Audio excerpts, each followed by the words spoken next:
This playthrough is rated E10+.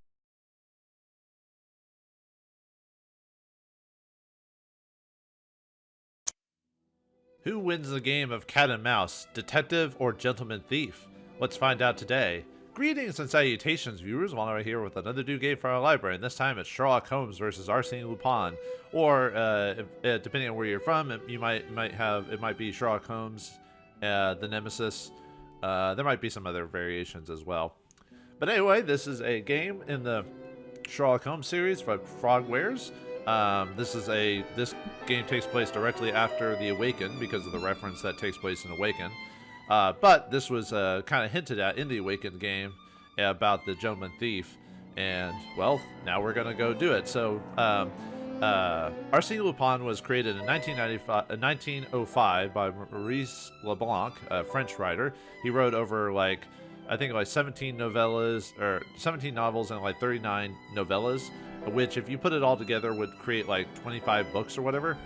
Man, the guy wrote a lot about Arsène Lupin, but hey, Arthur Conan Doyle wrote quite a few books about his character Sherlock Holmes. There was a book on Sherlock Holmes. I think it was 1920 or something like that. I might be off by the numbers a bit. It might be 1908 actually. But Arsène Lupin did write a story, or sorry, Maurice Leblanc did write a story about him versus Sherlock Holmes called Sherlock Holmes Arrives Too Late or something like that. And basically the story is Arsène solving a clue or a mystery that Sherlock couldn't solve. However, because of copyright at the time, Arthur Conan Doyle had an issue with that, so he changed the name to Sherlock Holmes. That's a joke now reference in other stories and tales. If you play the Ace Attorney series, the one where they takes place during the turn of the century, during the 19th century or whatever, they name one of the characters Sherlock Holmes. Even though you can technically use Sherlock Holmes now because it's free use now, but people still use that as more of a joke. If they're making fun of Sherlock Holmes, they'll call him Sherlock Holmes instead. Because some people have an issue with Sherlock Holmes being almost too perfect sometimes. So, almost not quite a Gary Stew, but close. It's one of those type of situations. But anyway, this is one of the games based off of the rivalry between the two, and you know how versus games and stories go. But anyway, I've talked long enough about the game. I can explain this while we're playing the game. So let's start off the tale of Sherlock Holmes versus Arsène Lupin and see who will stand out on top. You are undertaken to portray Sherlock Holmes, the famous consulting detective at 221 Baker Street, London. During this case, you must demonstrate both sagacity and calm. Observe well the items around you and don't hesitate to click on them once you have required information. You'll obtain comments that will help you in your hunt. Do not forget to interrogate anyone who may be able to inform you. Choose the right questions and pay heed to their answers. Assure yourself that you aren't caught short by your adversary, Arsène Lupin. Will throw a number of challenges at you which will demand you are subtle and methodical. Thus, in the course of your investigation, you will need a pencil and paper. Certain riddles will require reflections worthy of your hero. It will be challenging. At certain moments, you will need to type a key word in response to a question in order to continue the adventure. You are at liberty to consult your notes in order to help yourself. Do not forget to read the documents that will have gathered and glance through Sherlock Holmes' notes. They are all important. Yeah, after the last game, because of some people having some difficulty solving some of the word puzzles and stuff like that, and now they had to basically tell you need to do that, even though they never had to do it before. But with modern gaming and everything, you now have to be kind of told what to expect in the game. I grew up on this stuff, so I expect to have pencils and paper on me if I'm playing games like this. Nowadays, not so much. Games usually have them in the game, and you can access your notes there, so it makes it a little bit easier, but that's just how it is, I guess. So yeah, they kind of have to straight up explain to you how to play the game now because it got more popular. So anyway, in order to advance your quest, you will have at your disposition plans and maps which will permit you to teleport by clicking on given points. You may equally make your character run by double-clicking with the left mouse button. England's honor is at stake. Do not disappoint your adversary.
It looks to be the beginning of a lovely day, Holmes.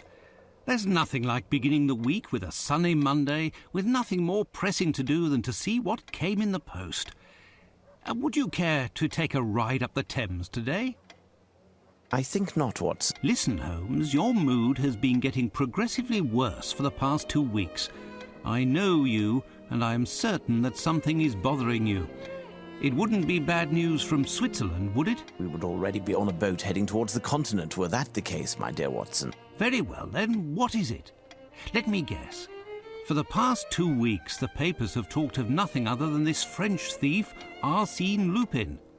He's been making all of the police officers on the continent look like complete idiots. You're taking an obvious pleasure out of reading these articles. My dear Watson. I've put my finger on it, haven't I? I know you well. Something tells me that you will not entertain talk of this Lupin for some time.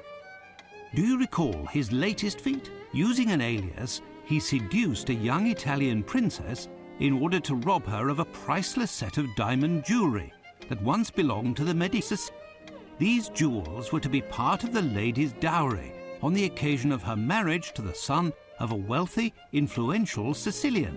Finally, our friend, having committed his crime, left word for the local press explaining that there was no other way for the charming lass to escape a marriage of convenience with, I quote, an uncultivated and uncouth boor without the least refinement. Since then, the lady has been confined to a convent, and rumour has it that the two outraged fathers have jointly offered a sum of countless millions of liras for the head, the rest of the body being optional, of the man who is responsible for their dishonour.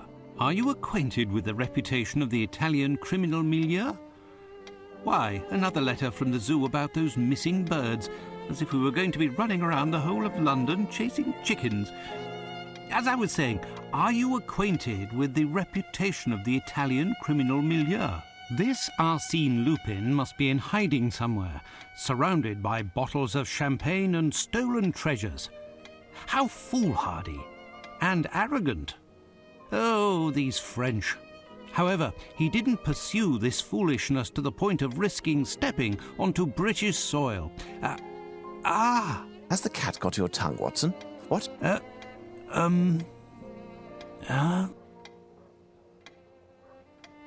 Whatever is the matter with you, Watson? Pray tell. This letter on the table.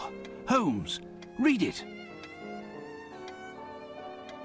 All right, now we're finally control Sherlock Holmes, and yeah, it looks like Sherlock is I don't know if to say miffed or interested in Arsène Lupin. You're probably wondering, why do I say Lupin instead of Lupin? It's because when I was younger, I watched the anime Lupin the Third, and that's how they say Lupin in it. And he's supposed to be the grandson of Arsène Lupin, and that's how they say it in the show. So it's a habit that I say Lupin instead of Lupin. Lupin the Third. Yeah, it's a very entertaining anime, especially the English dub. They had a lot of fun with that. There was a video game based on it. Maybe I should play that one of these days just so I can talk about it. But anyway, that's not here and there in this case. So now we can play as Sherlock Holmes. So, like in the previous game, you have first-person and third-person mode. So you can click on the game, click on an area, and double-click on them to move fast. If you want to go to first-person mode, you can either press R or the middle switch, or I believe the control key also works. And then you can switch back to this via doing the same thing again. And then space will highlight important things you can interact with. Alright. I'm going to stick mainly in first-person mode because it allows us to see more stuff, even though it kind of might make me slightly ill if I do that, but it's a little bit easier to move around faster. That's just how it is. That's how I played it when I first played this. Oh, by the way, this is the 2008 version. I think they did a remaster or a retouched version of this a while back, but I'm playing the 2008 version of the game. So now we need to read the letter, but let's check some things before we do that. There's a couple things we can interact with. Ooh, scales. Always like this music that plays here. Melody number 3 or whatever it's called. No, I must know why Watson is in such a state. He's like, why am I doing this? No, I must know why Watson is in such a state. Let's see, can we find the... Let's see if we can find a couple of little secrets before we head out, or before we do that. There's a metronome there. Oh, there's the... Oh, wait, no, that's not the falls. Never mind. That's not the specific picture of the falls. Is that... There should be a... It might be around here somewhere else. Yeah, Napoleon Bonaparte. I'm sure there's a movie coming out here pretty soon. No, I must know why Watson is in such a state. Might check that out when it does come out. Okay, so... Okay, I guess it's not here right now. There's some clues to the... Oh, there it is. Ha! There's Cthulhu himself from the Awakened game. Yeah, there's a... I think he makes a couple appearances in this episode, even though it's not the Awakened. But yeah, you could tell that this game takes place after the Awakened. And there's a couple references to it here and some of the other tales.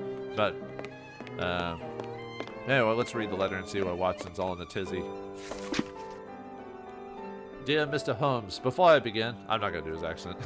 Dear Mr. Holmes, before I begin, please excuse my any grammatical or spelling errors that you may notice. Your language isn't my native tongue, as I have come from the continent, France to be exact. In addition, my singular subjects of conversation, whether they be oral or written, are the most exquisite food and wine, the noblest arts and the sublimest of women. The whole world knows that you, people of Her Most Gracious Majesty, do not produce or even discern any manifestation of aesthetic intelligence and civilization that sets men apart from beasts. Thus, the opportunities to practice your language are sporadic and brief. What use is there to linger with a lackey or maid? But look, I see I've made a mistake, or rather an execrable mistranslation. I said, you people of Her Most Gracious blah blah blah. I should have said the people of blah blah blah other than you. How can I include you in this ruddy-faced, half-pallid crowd reeking of brine and cheap beer? You stand apart, an icon. Having followed your exploits for some time and being interested in your unusual personality, I started to see in you a man of intelligence, ingenuity, and singular refinement. The incredible results in your activities and the manner in which you achieve them are marked with the seal of genius. Believe me, despite the lamentable opinion that I hold for the inhabitants of your island, I have for you an admiration without limit, which reached its apogee recently when I discovered you have a French ancestor. What unlucky stars brought you to the world elsewhere than in the motherland? The motherland I call my own, that should have been your own. Perhaps the gods desired that your presence on this island bring up the intellectual average that was so low it bordered on the absurd. The business that brings me to write this letter may bring an answer to this question. You see, events without antecedent will occur in London in the week to come, beginning on the very night of the day in which you read this letter. The purpose of these events is to bring to light a fraud, the arrogance and vanity of the English. Enough of the Enough of the haughty, boring composure that the English present to us when passion should be freely expressed. Enough of the derisive confidence in England's impregnability which is displayed by all in your politicians and soldiers. The English fortress is being protected by seas serving as moats. Enough of your supposed symbols of majesty and grandeur of spirit, which are in fact merely the fruits of looting and plundering. England has measured the world by its stingy superior smile for far too long. Thus, I, Arsène Lupin, have pledged to... I don't know why it says Arsène. I think that's actually how it's pronounced in French, maybe. But anyway, I'm going to say Arsène, but have pledged to get rid of this smile. To that end, in the week to come, I pledge to seal 5 of the most representational symbols of the alleged English grandeur here in London. Once these auspicious achievements have been accomplished, I will exhibit the trophies for the world to see. It will reveal the smallness of a nation incapable of preserving its pride. England will become the laughing stock of all nations. From the largest to the smallest will have to swallow its pride and lower its head for millennia to come. Imagine these self-righteous and perfidious faces who ordinarily parade the fact that they are one of Her Majesty's people will henceforward hide their origins. Being English will no longer be grounds for pride, but rather shame. In brief, the debts will be paid. You are perhaps asking yourself why I've chosen to share with you my vision, which many who don't know me would consider mad. After all, my former praises are well-founded. You are certainly the only person in England capable of stopping my plan. Like myself, you are fully aware of the inefficiencies and the flagrant lack of imagination that plagues your police service. The reason for this letter is eminently narcissistic. No exceptional artist desires to produce their work for an uncultured public incapable of appreciating the true value of his prowess and talent. In you, I have found the ideal spectator. I wish for you to follow the stages of my consecration step by step. In fact, I would almost wish for you to put yourself in my path, and in vain to stop me from committing these steps. But you're a busy man who doesn't like defeat. What a shame. If, despite everything, the adventure tempts you anyway, I shall leave you a few verses that deal with tonight's target. All across fence, everyone knows. In the blind's kingdom, you only need one eye for the crown. You treat us like blind men, it shows. 'Twas a one-eyed, one-armed man who brought us down. It is true that we failed. Though we tried again, our fates has nailed. His immortality our pain. One of the Spanish capes, the detestable pride that hangs around you like drapes. Our suffering makes you snide. An adversary came along. In order to protect victory, we were put in the wrong, and the day made history. Saved the pain and defeat, the worst in this game. Is that the hero we did meet? Carries a French name. Cruelly did vengeance sound. What I have in mind for this traitor, sitting at his master's feet like a hound, is to be run aground. On my honor tonight to hand, I will break free the binding, so that all may understand our victory will take wing. Arsène Lupin. Well, that's weird. He said it something different. That's a little bit odd. Holmes, this is truly unbelievable. Surely this cannot be taken seriously. It's possible, Watson, that this letter is nothing but a prank. However, a small chance exists that both the challenge and the threat are real. What will you do? First, I'm going to enjoy the breakfast Mrs. Hudson has prepared. If you would be so good, Watson, as to clarify some of the riddles in the letter. Firstly, if Arsène Lupin is actually the author, as he states, why does he sign with another name? When it comes to the poem, even if an answer seems straightforward, we must be quite certain. What would the target of tonight's theft be if this letter turns out to be accurate? We have one day to find the solution and to take preventative measures. You could go see Barnes, the bookstore in Glentworth Street. Surely they'll have something that will be informative. But shouldn't you do that, Holmes? Okay, well anyway, yeah, we're playing as Watson. So let's take a look at everything while we go to the bookstore.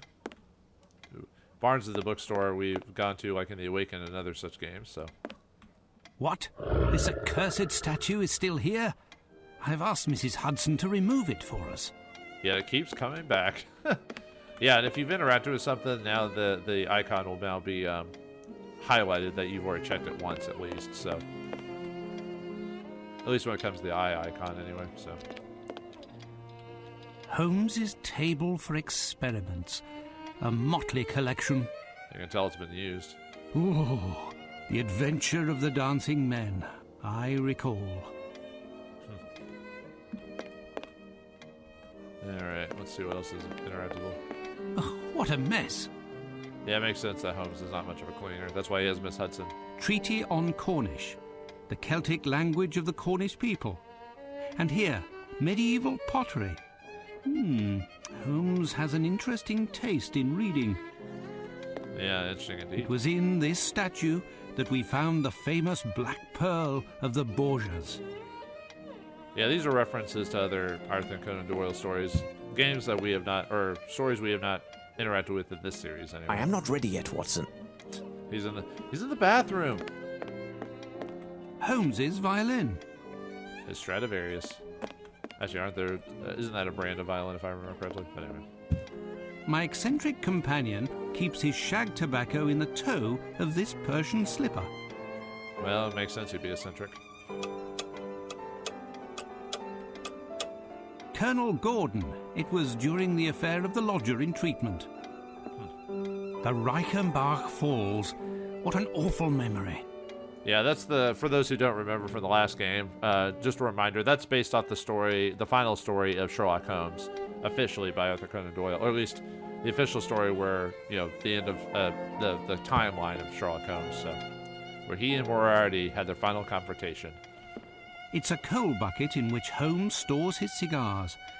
What a strange idea. In a bucket? Well, all right. This is how Holmes organises his correspondence that is awaiting responses. If only his clients saw that. Is that supposed to be like a knife? Yeah, just a knife he just put in there. Huh. Yeah, I think it's called like, I forgot what I think it's called like The Last Wish or something like that. The story about the final official story of Sherlock Holmes and Watson.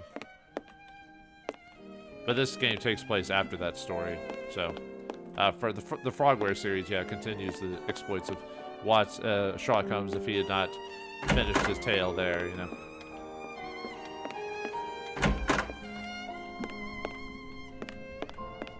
All right, see if there's anything else. If not, I will. Okay. Let me. If you hit the caps lock, you'll run. All right. Now we have the access to the map, so now we can teleport to other locations. So let's see. Anyone out here to talk to? Ah, random hobo. No, I have nothing to ask him. All right, then why would you let me interact with him then? Huh? No, I have nothing to ask him. Yeah. Oh yeah, this is for those who remember the. Too bad you can't go back in here. Slightly changed, but still the same. Yeah, that was we had to go there during the Awakened storyline. But that has been solved and taken care of. Yeah, we saved the world, but no one will believe us. Sir? Lady of the evening, hot, heavy on the makeup. Back in the day, showering wasn't a common thing, so, you know, to cover up nastiness, they would use a lot of makeup and stuff like that. Yeah, it should be Barnes. It should be right there. I assume if there's anyone else to interact with. Nope. Okay. And now we can fast travel back to Barnes's if we need to. Barnes & Noble? No, that's Poor Barnes should hire a cleaning lady. Oh, what a mess. Huh. Why is it all messy? The guy seemed, at least from the previous game, seemed like a pretty clean and sober fella. Gnithruth, Kudwilm, Lizrit, Sublilha. What are you doing? Yeah, for those who are curious, you need to play the Awakened to get why he's acting like that. Just see if there's any other intros. So. Good day, Barnes. Hello, Dr. Watson. How are you? I didn't hear you enter. Are you busy? Am I disturbing you? Not at all. I was researching, but if you came to see me, it must be that you're looking for something specific. Perhaps I can help you? Strange affair. We've got to deal with this French thief dude. A very strange affair, bewildering even, has brought me to see you. An affair involving a Spanish cape and a one-eyed, one-armed man. Most certainly. You will find the works dealing with naval history on one of the shelves somewhere. Oh, okay, thanks. Thank you. I'll go look. So what are you taking a look at, dude? I'm quite occupied, Doctor. Excuse me. He might be going a little insane. But yeah, that's the book we found. We had him translated in the previous story to help us, and he's still reading it. And you know, in Call of Cthulhu, the most intelligent people are the ones that go insane. Weird, interesting enough, if you make a character in Call of Cthulhu, you can't make a you're not supposed to make a super stupid character. They actually have to have some intelligence, so they can actually lose their sanity and go crazy, you know. Alright. Was his last voyage. Upon his return, he astounded many with his taste for raw meat and his sudden onslaught of salvation. When I quoted his housekeeper, local college students or uninformed conscripts passed in front of the windows of the living room. He died 2 years later due to a fatal fall while attempting to battle the weathercock atop Edinburgh's bell tower with a sculpture that he had made out of clay, and briar chips representing the supposed offspring of the Duke of Kent and a hedgehog. Horatio Nelson, 1st Viscount Nelson, born in Burnham Thorpe, Norfolk in 1758, we owe to Admiral Nelson some of the most beautiful pages of the Royal Navy's history. Charged with intercepting Bonaparte's en route for Egypt, he conquered the French fleet in the Battle of the Nile in 1798. Not content to rest on his laurels, in 1799 he recaptured Naples from the revolutionaries and was made Duke of Bronte in 1800. The death of this unrivaled seaman, who had already given his body in service in his country, he had one arm amputated and lost his sight in one eye, was his crowning moment. He died triumphantly over Admiral Villeneuve during the Battle of Trafalgar, despite being inferior in terms of numbers. But through the grace of courage and audacity, without compare, a representative tale of Nelson occurred during a former battle when the flag captain warned him that the commander was signaling retreat. Admiral Nelson, convinced they were to be victorious, held a telescope to his blind eye and said, "I really do not see the signal." Thus he continued to battle, coming out victorious. Luckily for him, his joke, and then that's the end of it there, so. I want to hear about the joke. Here's my book, The Great English Sailors. As it happens, I found this book, and... Excuse me, my dear Dr. Watson, but I am in need of tranquility. Well, farewell, Barnes.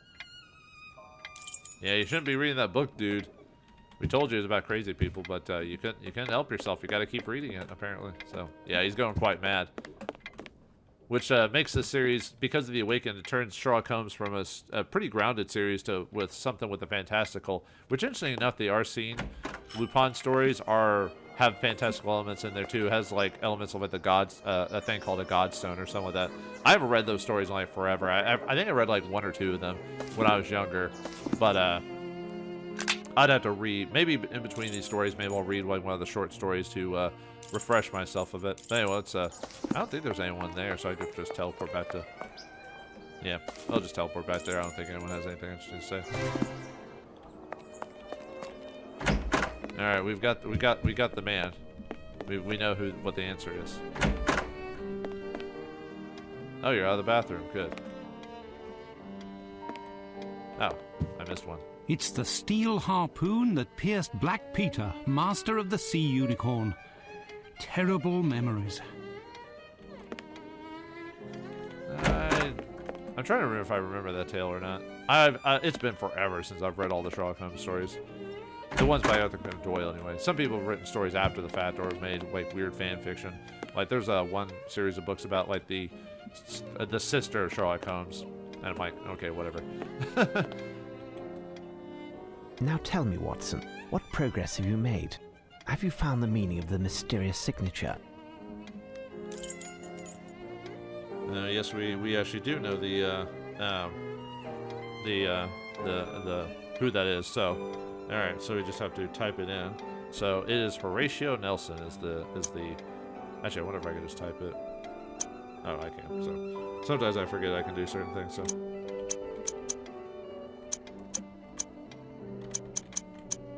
Horatio Nelson, if I typed it in correctly, I think I did.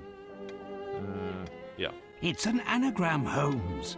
The letters in Arsino Lotino can be used to spell out Horatio Nelson. That's a welcome confirmation. No doubt the target for the theft is somehow connected with the Battle of Trafalgar, won by Admiral Lord Nelson at the expense of the French.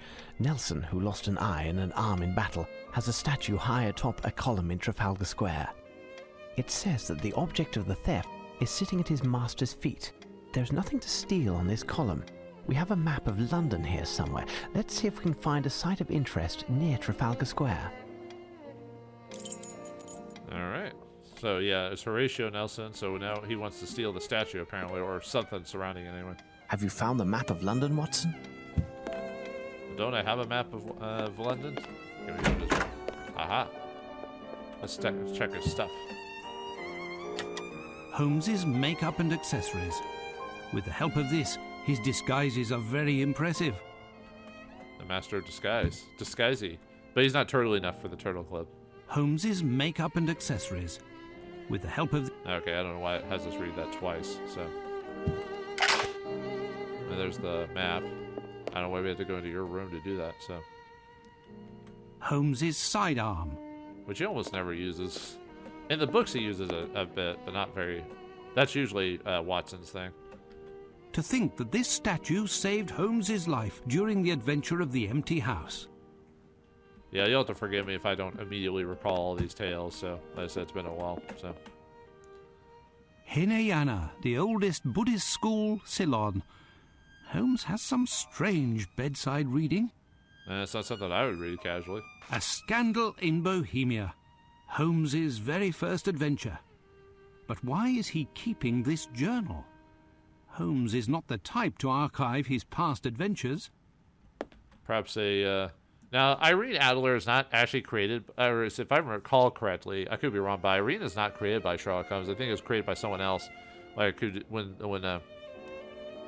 and she was part of a short story, which, you know, the one criminal to get away, that type of situation. I believe that wasn't written by, I'll have to look it up again, I could be wrong, but I don't think Conan Doyle actually wrote the story where she was in it. That was something written later on by someone else, so. A Scandal in Bohemia. Oh, oops, sorry. Holmes's... Oh, the photo of Irene Adler. I'm not surprised that Holmes kept it. To him, she is the only woman.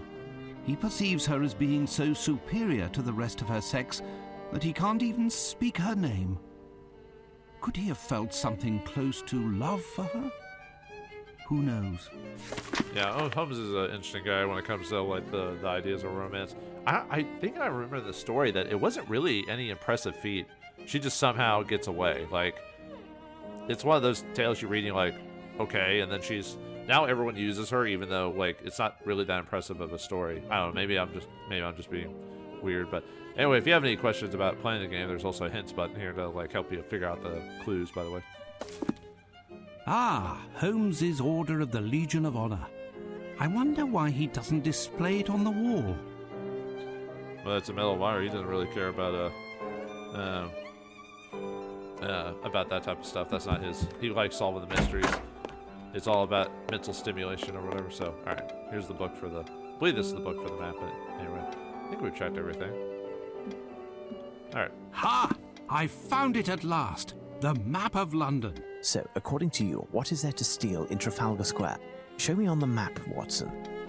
Guy, he makes us act like we're children. So, according to you, what is there to steal in Trafalgar Square? Show me on the map, Watson. On the map, on the map, on the map. Well, it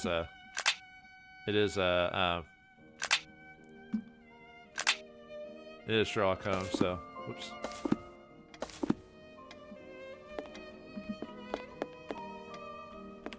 Yeah, I want to show you on the map, dude. So, according to you, what is there to steal in Trafalgar Square? Show me on the map, Watson.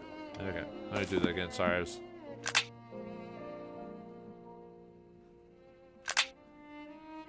Oh, there it is. Ha. I went brain dead for a second. Yeah, I forgot this is slightly different from the previous game. Not much, but anyway. East, center, west, north, south, east, and western. Where? So. Alright. So we wanted to do the center here. Let's see. The British Museum here. Let's see what... Actually, I could check all of them. Hold on, let me back up just to show them off. South. So in the south, we got Buckingham Palace, one of Queen Victoria's residences. We've got Westminster Abbey. It was here on Christmas Eve, 1066. William the Conqueror was crowned to give birth to a long dynasty. The birth of England and all that stuff. Clock Tower, Big Ben. This enormous clock weighs 13 tons. Is 16 tons, and what do you get? Another day older and deeper in debt. Sorry. It is 98 meters high and rings every hour. It is the most known symbol of England itself. A lot of people use it as like the time. It used to be used as the official timekeeper. It was based off that clock. Nowadays, I think it's a clock in Sweden or something like that that's used for the official time of the world or something like that. I'd have to look it up again. It's been forever, so. Right, New Scotland Yard, headquarters of the proud British Police Department, of which Inspector Lestrade is one of its best agents. And that's saying something. But, anyway, let's check the other ones. West. 221 Baker Street, Sherlock Holmes and Dr. Watson's lodgings. Oxford Circus, a very popular marketplace situated on Oxford Street, which is considered to be the world's largest avenue. Burlington Arcade, built to the order of Lord George Cavendish. The architect was Samuel Ware. The arcade opened in 1819. Piccadilly Circus, the great thoroughfare leading from Haymarket and Regent Streets westward to Hyde Park Corner. Now let's look at the east. St. Paul's Cathedral. Many illustrious graves are situated under the roof, namely Admiral Ward Nelson, the Duke of Wellington's, and the well-known painter William Turner. Bank of England, founded by the Scotsman William Patterson. It was originally constructed above the ancient temple of Mithras, or however you pronounce it. Tower of London, Her Majesty's fortress and royal prison, home of the 6 ravens which prevent the fall of the kingdom. And the ravens in the Tower of London are huge. I've never actually been there, but that's what I've seen pictures of, and people have told me, for those who've actually been there before. I do want to go one of these days, but just it's a money situation and all that, so anyway. Anyway, the British Museum, the largest museum in London where famous archaeological treasures are on display. Justice Court. This building is a large grey stone edifice in the Victorian Gothic style, opened by Queen Victoria herself in December of 1882. And finally, Trafalgar Square. National Gallery of Painting is located on Trafalgar Square, where the Nelson column is erected. The only location visible is the National Gallery of Painting, which faces the column. Why not? Our man wants to steal a painting, but which one? Watson, shall we head out? Let's take a tour of the National Gallery. While you find us a hansom, I'll send a message to Lestrade to have him join us. I thought we saw it as Lestrade, but I could be wrong. Either way. Now let's find us a hansom, which is basically just a taxi for all intents and purposes. There you are. Aha. You're so handsome. Ah, Lamb, good timing. Can you give myself and my friend Sherlock a lift? With pleasure, Dr. Watson. The mistress, Miss Bromsby, gave me the day off. I'll wait for you.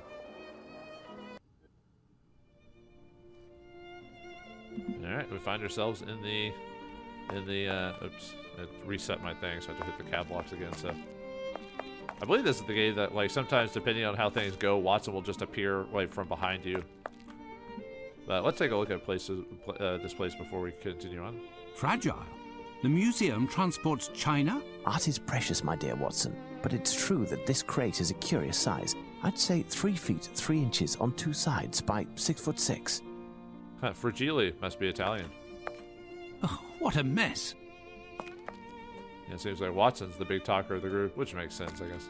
Until it's something that interests Sherlock, that he's the talker. Oh, what a mess. Now you just repeat yourself. Okay, fine.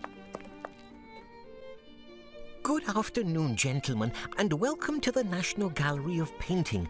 As it's such a lovely day outside, you're the only visitors at the moment, and likely will be for the whole day, as the minimum number of people for a guided tour is... We're not here to visit the museum, young man. My name is Sherlock Holmes, and this is my friend and colleague, Dr. Watson. Sherlock Holmes, the famous detective? Indeed, I have reason to believe that a theft is being planned that will take place here, perhaps as early as today. A robbery? I'm not certain, but there is a good reason to believe that is the case. We have contacted Inspector Lestrade at Scotland Yard, and he should be joining us momentarily. Meanwhile, rest assured that we are here in an official capacity. In the meantime, you can certainly help us. One of the paintings will play a part in the matter, but I don't yet know exactly which one. I do, however, have a few clues that should tell something to a specialist like yourself. Ah, yes, of course. As it happens, I've only been working here for 3 days. Actually, I'm an apprentice, and my duties here are essentially administrative. Poor dude.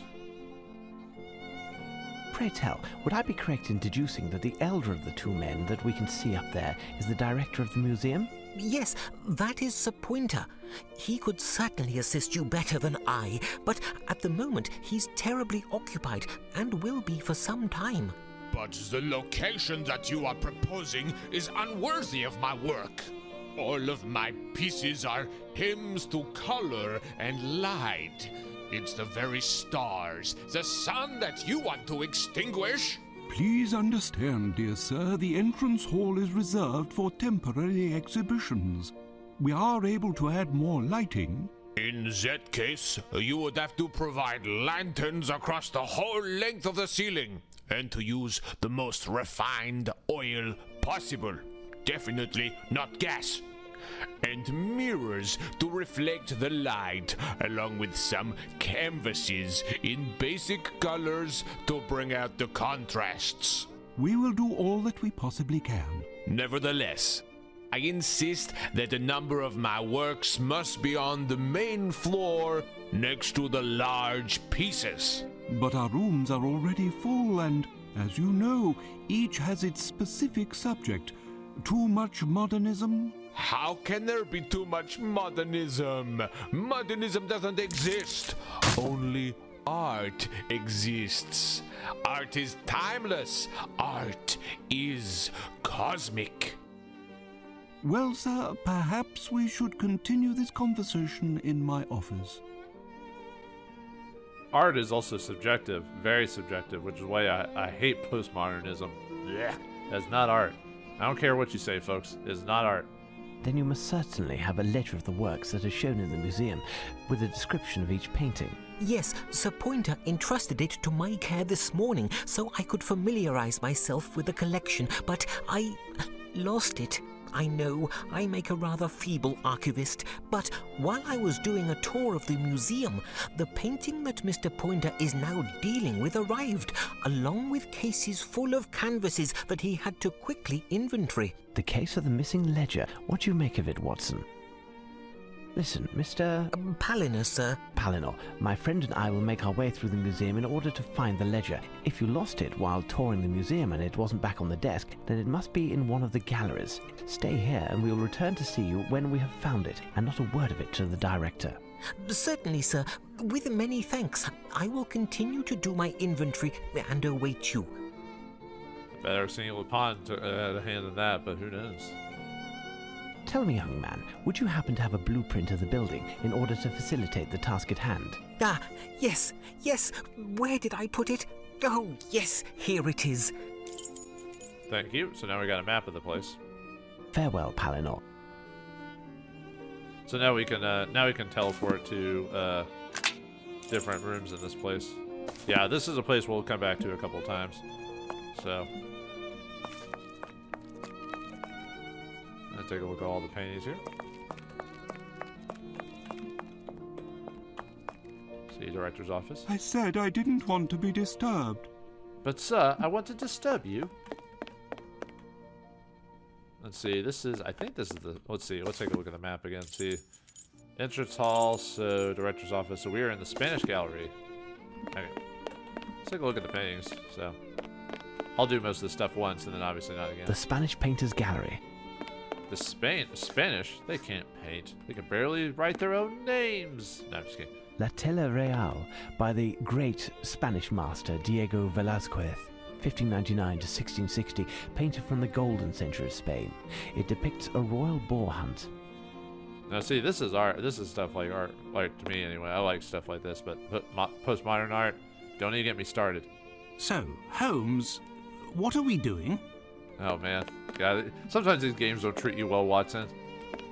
The Vendramin family, venerating a relic of the True Cross by Titian, a Venetian paper, died in 1576, leader of the 16th century Venetian school of the Cinquecento. Ah, yes. Of course, obvious. Jacob with a Flock of Laban by Josep de Ribera, also called Lo Spagnoletto, or the Little Spaniard because of his height. Ah, he's short. Christ healing the paralytic at the pool of Bethesda by Murillo, one of the most important figures in Baroque painting in Spain during the 18th century. Usually a lot of people like to depict Jesus in about the same manner, give or take, so. Christ driving the traders from the temple, canvassed by the Spanish master El Greco. One of the few times, if you read the Bible, one of the few times Jesus gets really mad. He's just like, get out of here, money changers. Get out of the house of God. A Peasant Boy Leaning on a Sill by Bartolome Esteban Murillo, 1617 to 1682. And that boy would be old now. Uh-oh. Mature audiences. The Toilet of Venus by Diego Velázquez, who was considered, along with Francisco Goya and El Greco, as one of the greatest artists in all of Spanish history. The greatest? I guess. The Spanish Painters Gallery. Yeah, some of that stuff will be just the same. So, oh well. The Adoration of the Name of Jesus, El Greco, 1541 to 1614, Spanish painter from Crete, belonging to the Mannerist school. Yeah, a little blurry, don't you think? So, oh well. A lovely painting by Murillo. Impressive. Oh yeah. Back in the day, a lot of the romantic art, it was theology based or religion based. Some of the most well-known art pieces are religion based. So. The Lamentation of the Dead Christ by Giuseppe de Ribera, a Tenebrist painter. This canvas by Tiziano Vecellio, better known as Titian, is an allegory of prudence. It reads, "From the past, the man of the present acts prudently so as not to imperil the future." Wise advice. Wise advice indeed. An Apostle, Giuseppe de Ribera, 1591 to 1652. This might be the rest of the episode, by the way. Just checking the paintings out, so. French Painters Gallery. And now the French. Ah, the French. Portrait of a woman by Perronneau, French school, pastel on paper. Horace Vernet, my ancestor. Magnificent, this landscape at sunset. I'm trying to remember if that was actually presented in the main books or not. It might have been. That's one of the small details I don't recall. I'm just going to assume the people who made this game take some, maybe some liberty, but actually did actually read some of the stories and try to incorporate them into this. A canvas by Joseph Vernet, my great-great-uncle. I'm sorry you got a bit of French of you. I apologize. The Triumph of Pan by Nicolas Poussin. I'm just kidding. My name's actually French, and I think I have French in my family too, so I can make that joke. A portrait, Madame Moitessier, by Ingres, who was also a violinist on the side, like myself. I'm so proud of these people that I never knew. Monsieur de Norvin's portrait by Jean-Auguste Dominique Ingres, 1780 to 1876. That man is very, very angry. The Billet Doux by Françoise Boucher. That's I guess it is too. A beautiful landscape by Boucher, Françoise, a master of colour in the Age of Enlightenment. Wish my house was as colourful like that. The Battle of Genappe by Horace Vernet, one of the victories of the French Revolution. Yeah, they actually used to win stuff back in the day, folks. They didn't just raise their hands and go, "We surrender." Horace Vernet, The Battle of the Hanau, which took place in 1813. Oh. Horace Vernet, The Battle of the Hanau, which took place in 1813, the beginning of the end for Napoleon despite this victory. Ah, yes, Napoleon.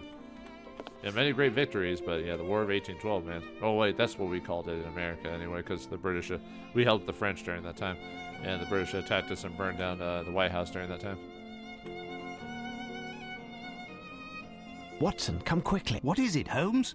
What have you found? A painting by my great-uncle, Horace Vernet. I had forgotten that his work could be found here. It is certainly this ancestor to whom Lupin made reference in his letter. Such talent, don't you think? Who? Lupin? No, Vernet. Albeit Lupin also, but in a different field. I mean, as a master thief, I guess it works. He hasn't been caught yet, so he must be a master thief. The Emperor Napoleon I, or Bonaparte as we English prefer, painted by Horace Vernet. Yeah, I think the French would call him emperor, but yeah, the English are like, nope, not that guy. Perfect Harmony by Jean-Antoine Watteau. Napoleon is a very interesting figure in history. That's why there's a lot of tales and stories based off of it, but you see that right there? Closed. A canvas by Nicolas Poussin that tells of the discovery of Moses. Very nice. Very nice, that's all I have to say. The Adoration of the Golden Calf by Nicolas Poussin, a classical French painter from the 17th century who spent most of his productive career not in Paris, but in Rome, on the fringes of the prominent schools of the era. Jacques Cazot, portrait by Jean-Baptiste Perronneau, born around 1715, died 1783. Yeah, lived a decent amount of time, especially during that time in the era. So I'm gonna look at the map. We could grab the ledger. There, it seems that we've found the famous ledger. It's written in shorthand, and there are hundreds of entries. Let's bring it to the archivist. We'll look at the other paintings later, so I want to get some plot. I mean, we did some plot already, but you know what I mean. Like, just kind of divvy it out a little bit more evenly. Yeah, I can't really do much with that. Yeah, the item menu is the same for the previous game. Yes, Mr. Holmes? I've got something for you. Whoops, I forgot to... Farewell, Palinor. I've got something for you, Palinor. A letter! Yeah, I forgot you have to... If you click on something, it's technically in your inventory now, so... Or you're holding. Yes, Mr. Holmes? Here is your ledger, my friend. You found it! Many thanks. You won't say anything to Sir Pointer? Rest assured, are you familiar with how the entries are written? Everything seems to be abbreviated. I understand how to locate a thematic group and how to read a description, but I am struggling with the location codes. It's better than nothing at the moment.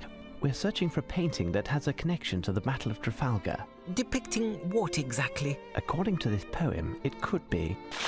And then we have to tell what we're trying to look for. You could either do, from what I understand, you could either do ship or boat. Will work, so. Yes, Mr. Holmes? Okay, I don't know why. Yeah, ship and boat. It might refer to a boat. Its master was Admiral Nelson, and the thief wanted to run it aground. Moreover, the boat would have a French name. Wait, I have a suggestion. A very popular painting, symbolic even, the Fighting Temeraire, a Turner.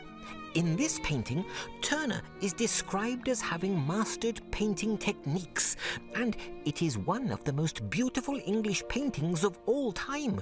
The subject, a boat by the French name of Temeraire, was involved in the Battle of Trafalgar and distinguished itself by protecting Victory, the flagship on board which was... Victory, did you say? Yes, Admiral Nelson was on board.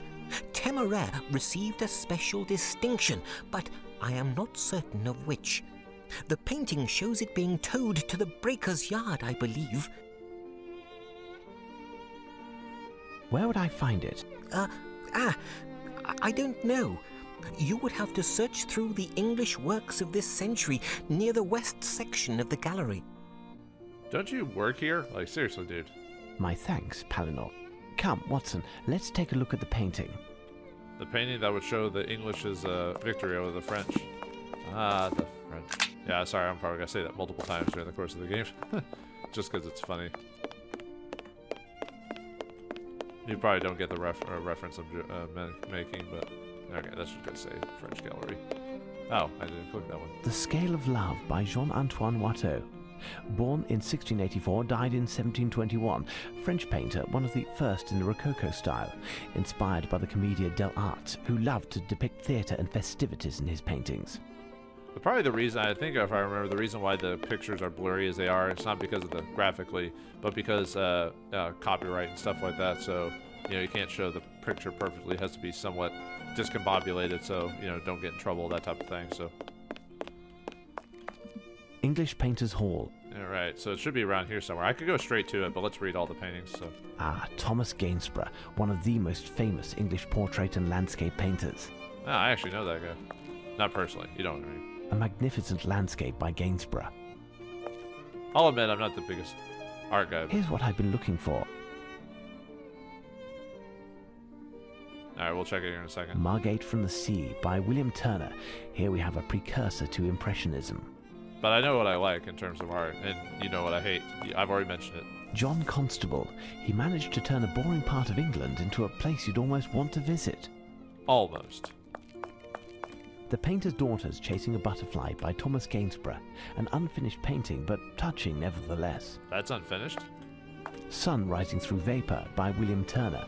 40 years before Monet, Turner creates a new painting that dissolves forms in a quivering of atmosphere and light. Yeah, I'll never be a painter or artist, but I appreciate the efforts that it takes to do certain things with art. Nowadays, most of it's digital. It kind of feels like we've lost something along the way.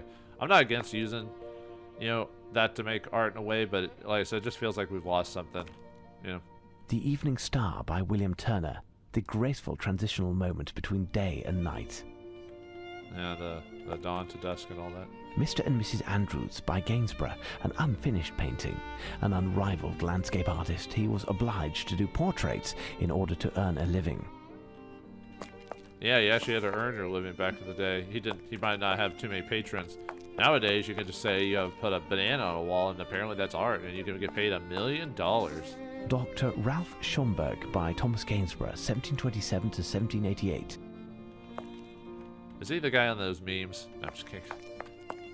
A Canvas by Sir Reynolds. Colonel Tarleton, hero of the British forces during the American War of Independence. Yeah, that's yeah, we call the I thought, yeah, the war. I think the word is. I was trying to think because there's two different. Like each country has their own version of, like, you know, We call it the American Revolution, and they call it the War of Independence or something like that. They have different names. I thought it was a different name than that, but man, whatever.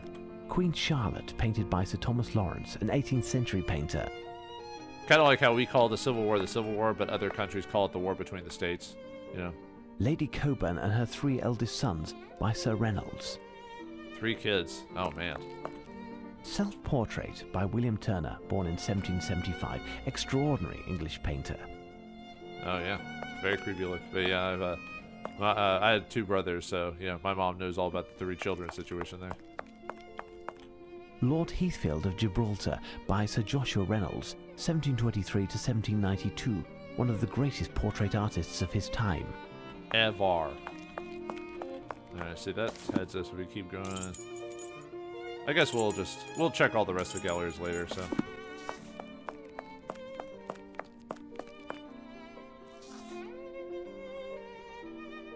The Fighting Temeraire. Splendid. What do you think? I agree, it's splendid. The existence of this painting would seem to give credit to this whole affair. As long as this painting remains on this wall, this letter, even if it is eloquent and provocative, is nothing more than a letter. It is possible that all of this could be a hoax with no substance whatsoever. We will know soon enough, as the theft will have to take place tonight. We must warn the museum's director, Holmes. You are correct, Watson. Shall we?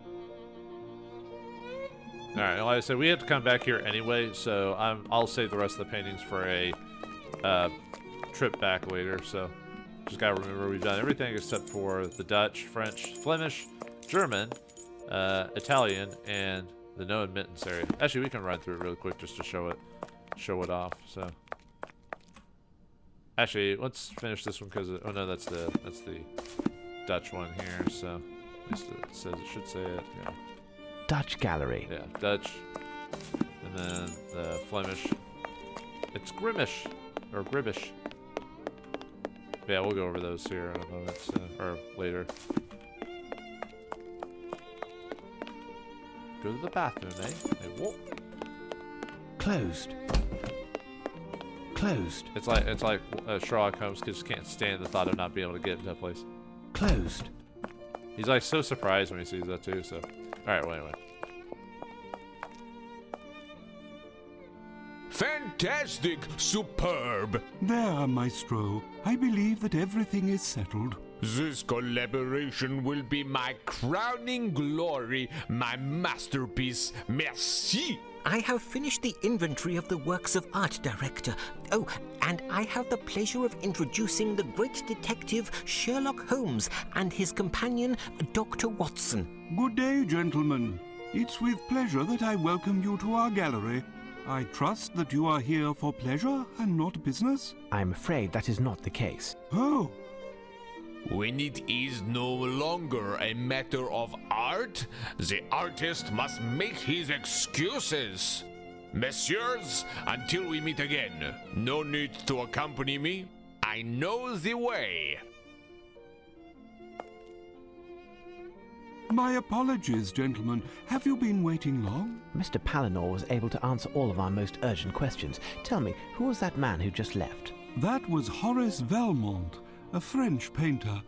One of the best, seemingly. His letters of recommendation come from some of the grandest salons in Paris. A Frenchman? Let's take a look, Watson. Yes, he's very avant-garde. He heard that we were showing the works of modern painters during our temporary exhibitions. He has loaned us a number of paintings and has promised to donate those that have the greatest success to the museum. Lestrade, just in time. And the Frenchman, Watson? Gone? Director, this is Inspector Lestrade from Scotland Yard. Lestrade, this is the Director of the National Gallery, Sir Pointer, and his assistant, Mr. Palinor. Lestrade, would you have your constable on duty guard the entrance and make sure that nobody comes into the museum? Director, is there anything else? No, but... If you would care to follow me, I'll show you what the motivation behind all of this is. The reason for this little gathering is this letter that I received at my lodgings this morning. Without getting into too much detail, it claims that this painting, The Fighting Temeraire, will be stolen tonight. Pardon? There now. It's because of a letter that you've disturbed me? You believe that? I would never have taken the liberty to disturb you if this letter, the authenticity of which I must admit hasn't been completely confirmed, was not written by the one and only Arsène Lupin. Arsène Lupin? Arsène Lupin? Arsenal? Who? Lou? What? Arsène Lupin, the most wanted cat burglar in the world. We will know soon enough whether or not this letter is a fake, or if I had reason to disturb you, Lestrade. But you must understand that we couldn't take even the slightest chance. Perhaps. Why not simply put this thing under lock and key in the bank or at Scotland Yard? We cannot risk storing the painting in an improper environment or to entrust it to anyone who calls it a thing. All that would achieve would be to shift the problem. This painting is priceless. Beware he who would harm it. What I propose, Lestrade, is to do a tour of the museum with Sir Pointer in order to check any possible points of break and entry, and leave 2 men on duty here tonight. In addition, Director, you must close the museum to the public and not let anyone else in. If you feel it's necessary. And you, Holmes? I'll pass by tomorrow at dawn. We'll know then what we're up against. Should the unthinkable have occurred, I insist that nothing is touched until I arrive. Is that clear? Let's be off, Watson. Listen, Inspector, I have a lot of work to take care of. It would be better if I leave you to do a tour by yourself. You are, after all, a professional. Here are the keys to all of the locked doors. If you need me, I'll be in my office. Well, I best inspect the museum to find any of Lupin's possible exits, including mice holes. Well, it looks like for our first of the series, we actually control Lestrade. Now, Lestrade looks a little bit differently from his silver earring appearance. Maybe they didn't have the same model for him, or at least he looks different.